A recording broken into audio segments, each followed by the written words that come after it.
you're experiencing controller drift while playing Roblox, there are several steps you can take to address the issue.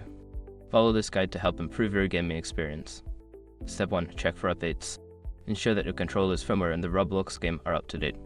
Manufacturers often release updates that could fix bugs and improve performance. Step 2. Clean the controller. Dust and debris can cause drift. Use a soft cloth and semi-isopropyl alcohol to gently clean around the analog sticks. Make sure to avoid getting any liquid inside the controller. Step 3. Adjust dead-zone settings. In Roblox, navigate to the settings menu and adjust the dead-zone settings for your controller.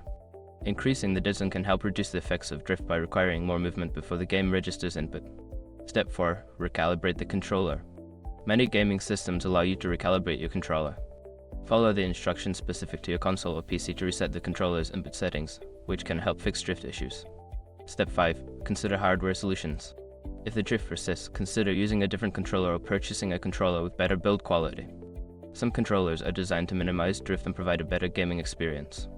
By following these steps, you should see an improvement in your controller's performance while playing Roblox. Enjoy your gaming!